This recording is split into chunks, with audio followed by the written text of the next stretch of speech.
My sister and I are lifelong Relient K fans. I don't even remember a time when I didn't know who they were. This year they're going on tour for the first time in 5 years. We have tickets to the first night and the last night.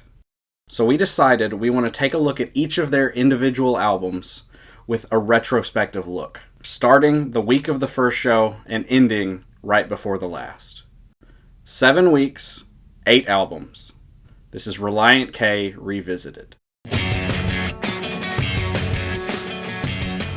This week we listened to Forget Not Slow Down, the 6th album by Relient K. In my opinion, the best album ever recorded. No bias there. No bias there. The best way I think you should listen to this album is in this order. Just listen to it once, as anyone would listen to an album, just listening to it like music. Then find out the backstory and read the lyrics. And then listen to it multiple times in one sitting. Because that will change everything. I love this album. I could talk about it for days. But let's not. Let's not. I've successfully stayed under half an hour for all of these, so we'll see. So I got this album in 2009 for Christmas. My parents got it for me.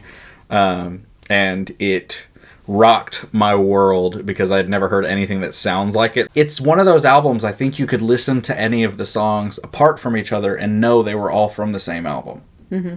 Like, even if you didn't know who Relient K was or anything, just by the sound alone, you would know that it's from this album. First of all, it sounds that way because they didn't use any MIDI, so there's no electronic tracks. It is all actual instruments being played. Yeah. Hoops was really into guitar gearing and sounds at this point. They talk about how they spent like days nailing down a sound for each song. Like, they would just sit there and play with like one note. Yeah. And just figure out what they wanted that song to sound like. Right. In my opinion, the best lineup the band ever had. It's the first album with Ethan Luck as their drummer. And it just, like, these guys are at their peak. Of course, they went back to Mark Lee Townsend. So they really knew him. He really knew them. And that helped them really, get a good sound and really just work well together. And they went to Dark Horse Studios, which is where they recorded. So they knew that place really well. But also, it's mixed by Andy Wallace. Andy Wallace, in case you didn't know, mixed and produced these albums: Nirvana's Nevermind, Rollins Band, End of Silence, Rancid, Out Come the Wolves, Rage Against the Machine, Self-Titled, and Evil Empire, Ben Folds 5, Whatever and Ever Amen, At the Drive-In, Relationship of Command, System of a Down, Toxicity, Slipknot, Iowa, Blink-182's Untitled album, Coldplay, Viva La Vida, and Ghosts, Meliora, and Prequel. So many good albums. Actually, on my video I did on 5 of my favorite albums, I talked about Rollins Band, End of Silence, and Forget Not Slow Down. So the fact that they're both on this, mixed by the same guy. Also, album's 42 minutes long. 42. Perfection. Yeah. Perfection. Yeah. Oh my gosh. So much happens in 42 minutes in this. It really does. Oh, I love this album so much.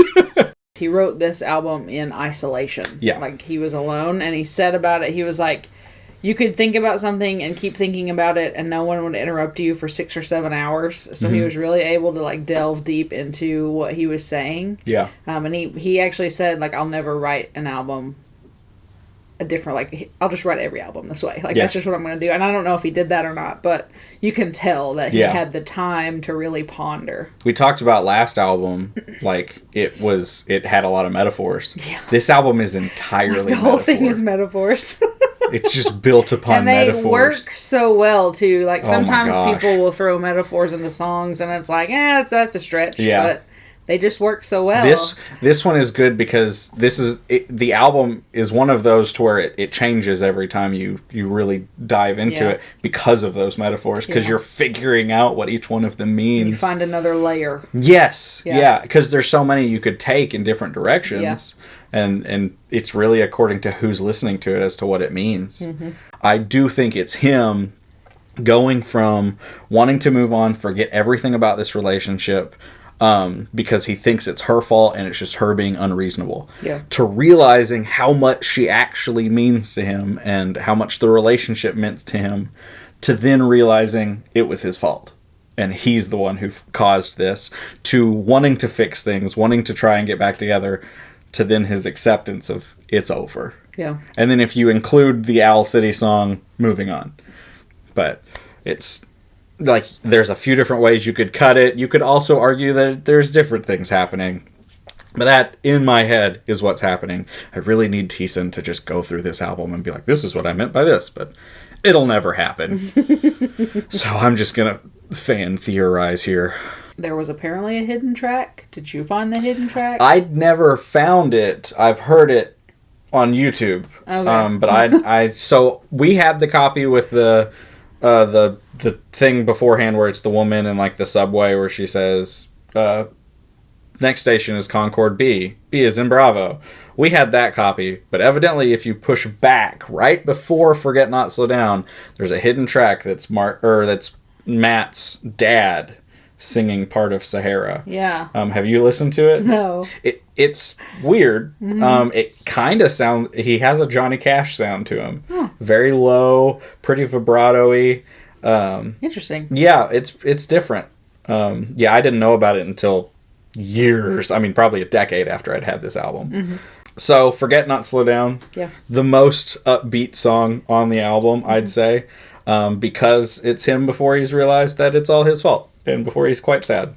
And it's just like let's go on. It's over, let's go. Yeah.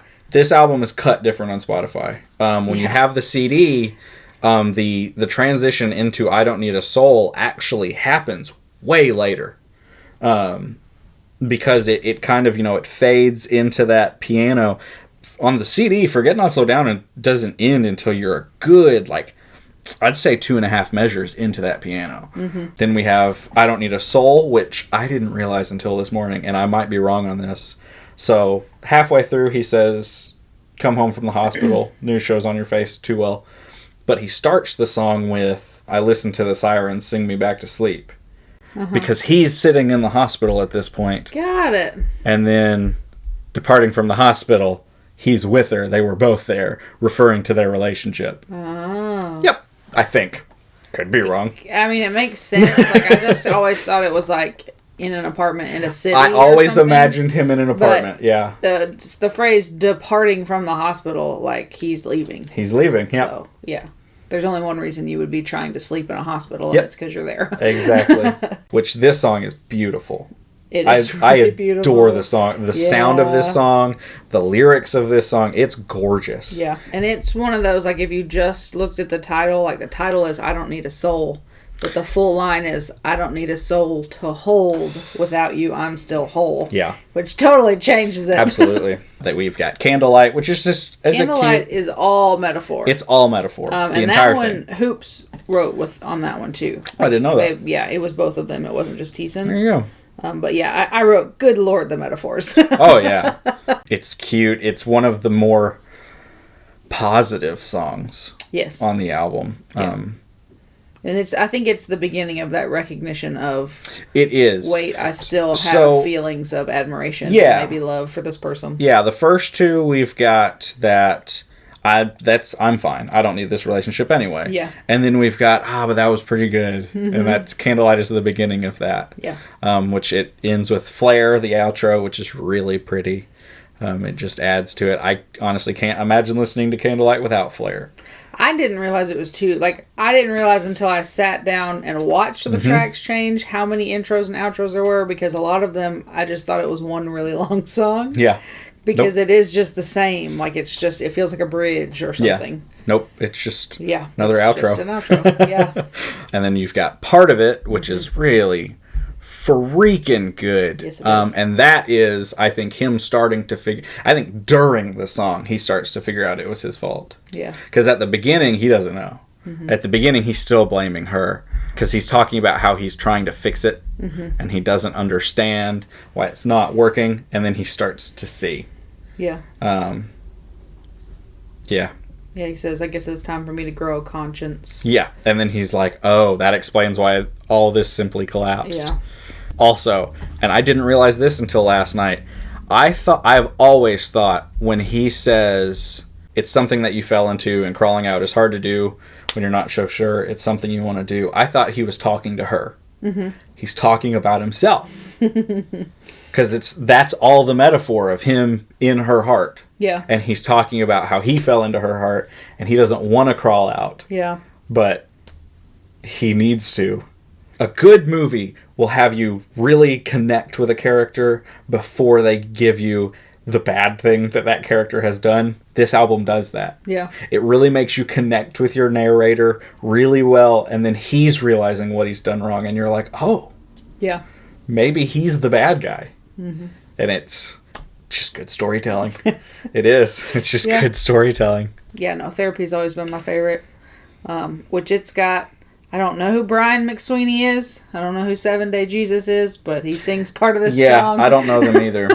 The idea of that one is just those drives. Like you wake up, you roll out of bed, and you go get in the car and you drive, just to drive. And the idea of that is a therapy session. And I think I always love those songs because I was listening to this song during those drives for myself. Yeah. And so I just have always really thought it was great. Plus the line, loneliness and solitude are two things not to get confused. Like, that's just... That line makes me mad that this album's not bigger. I know. Because that line would be everywhere on t-shirts. It really would. Like, that's a... Ooh. Yep. Oh, it's so good. But I don't think it's just about the drives. No. I think it's about him writing this album. Yeah. Because that's his therapy. Yeah. I mean... He opens it, with, I never thought I'd need to spend this much time alone. Yeah. And he spent this whole time alone, writing these songs. So I picture him in that time of isolation, like just getting up and going for a drive when he needed to think through something. Yeah. Like it's just something about the creative process being like moving through nature. Yeah. And Therapy is one of those that is a great example of there are moments on this album where they just have solid hits with the cymbals, because that's got that and there's just moments on this where I just can't help but when I'm listening to it, I'm like and that's one of those songs. Then we've got Over It. Yeah. And Over It is... It's interesting because you're listening to him argue with himself, basically. Yes, yeah, you are. Because you're hearing him say, I'm over it, I'm fine, I don't need this. But at the same time, he's like, but she's not over it, right? Because she can't be over it. Then we get Sahara, which is, I think, Relient K's heaviest song ever. I put one of their rockier songs. I think that is their heaviest song they've made. I love the sound of that song. So good. Yeah. From the beginning all the way through. Yes. There's a drumming moment in it where it's like... It's a baseball bat. Oh. It's a really... Yeah, it's an aluminum baseball bat that they were... That makes sense. Yep. Okay. Yep. Okay. Also, Aaron Gillespie. This one also had Tim Skipper and Matt McDonald from the classic Crime was in it too. So there's a lot of people happening on this song. It's just Aaron Gillespie. I know. Love that, man. The breakdown on that album, or that song... Yes. Oh, there aren't a lot of Relient K songs that I want to mosh to. But that one? And then we get Savannah. Yep. Savannah's the song. It's the most listened to song on the album, if you look on Spotify. So, in Sahara, we get the metaphor of him being a lion. He's crawled out into a Sahara. Savannah continues that metaphor because he's seeing a Savannah. First we get Oasis. Yeah. Which the Oasis is the beginning of him going into the dream that is Savannah. It's the fade in. You can hear the resonance and everything with it. It sounds like a dreamscape. It's him in that Sahara, dying of thirst, like he says in the song, going into the dream of them being together. Every time he says, we'll feel normal again, because he's talking himself through it, he reminds himself of where he's actually at. And then we get back into, but until then, which every time he says it, it goes to just acoustic guitar, because he's alone. We fade into Baby, which I didn't know until recently, is actually part of a song that he was writing for their wedding. Oh. Yeah.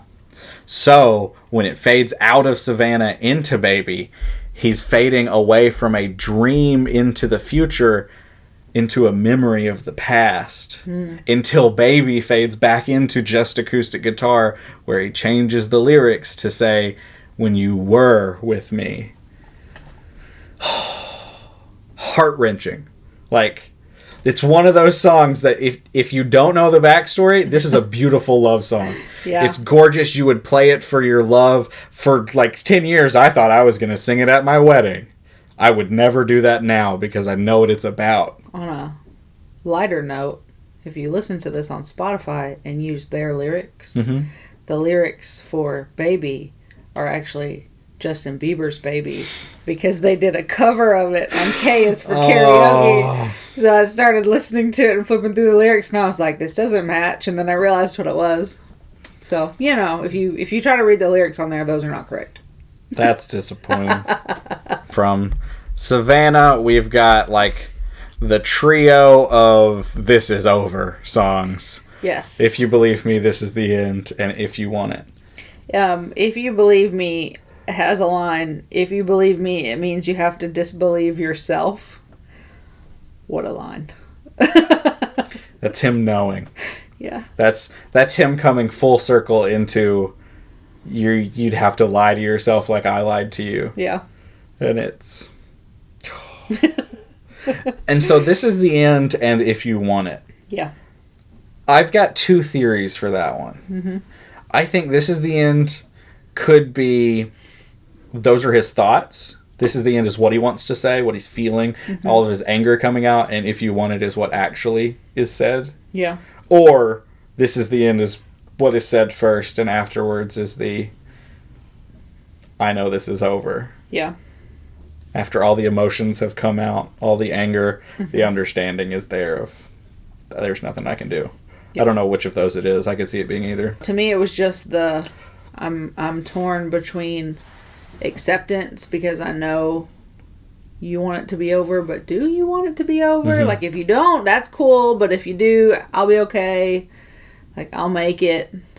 He says, and if you want it, been convincing myself that I'm worthwhile because I'm worth what I'll convince myself to be. So it's like I'm going to talk myself into being okay if that's really what you want. Yeah. If that's what you want. If that's what you want, you know, yeah. I'm going to keep giving you the opportunity to say, no, I changed my mind, but I'll be okay if you don't. Yeah. And it's a weird place that I think we've all been in. Like, I can survive if I have to, I guess. Yeah. So Terminals is the bonus track. Have you listened to it? I haven't. So Terminals is the bonus track. It was only available if you bought the album through Amazon. Yeah. It's actually done by Owl City, written by Thiessen. It does not fit musically. It does not at all. Yeah. Which, Owl City. But maybe it does. So, the song, very poppy, sounds like Owl City. And I never really thought it fit. But then I realized... First of all, album starts with the next station is Concord B. Concord B is in Bravo. Oh. The song's called Terminals. Yeah. Yeah. Yep. But it's also about changing, you know. I never hold on when I change. It's a balance of grace in a place where I tripped and fell. But if grace receives all my weight, then it becomes a crutch. I don't want to walk with a crutch so much that I can't stand taller than before, which is direct opposition to what Forget Not Slow Down is about. Yeah. Because Forget Not Slow Down, the song, is... I'd rather forget not slow down than gather regret for the things I can't change now. If I become what I can't accept, resurrect the saint from within the wretch. Direct reference to Amazing Grace. Yeah. It's kind of one of those, I'll repent and I'll be fine. I don't have to worry about this because that's not me anymore. But then after we've gone through the entire album, we've gone through 3 months of a writing process, he's changed. Yeah. And it ends with, I will stand taller than before. Because he grew. Not purely because of grace. He didn't lean on it too much. He actually worked on himself and grew as a person to stand taller than before because he doesn't have to lean on it. Yeah. And it sounds entirely different because he's changed. Right. I still don't think it fits, but I've convinced myself it does. Like, this song is not on anything. No. I don't know if it's on Amazon Music. It could be. Yeah. I'd have to look, but it's not on Spotify. It's basically on YouTube. There's so many lines on this album that could just be anyone's tattoo. I want this album to be bigger. Also, this album is rated at number 66 for 2009 on Rate Your Music. If we all band together and just start rating it really high, I mean, it's already really high. Number 66 ain't bad for an entire year. But if we all band together, we could get it up there, like top 25. I say it's a goal. As a Relient K fans, we should do this. Band together. Get Forget Not Slow Down higher so more people listen to it. Because I think everyone should listen to this album. Legitimately. Yeah. Everyone should listen to this. This is the one that when I tell people my favorite band is Relient K, and they're like, oh, that Christian pop punk band, I'm like, have you heard Forget Not Slow Down? You have any more notes on it? I do not. All right. If you can't tell, I'm a little biased towards this album. Kind of like it. 5 out of 5 stars. So, thanks for watching this. If you haven't listened to Forget Not Slow Down, go listen to it. If you have listened to Forget Not Slow Down, go listen to it. Multiple times. Reading lyrics. And then go listen to something new. Because maybe there's a band that you have always thought fit one niche, but actually doesn't. They've got that one album that proves that they have more potential. So go check out something different.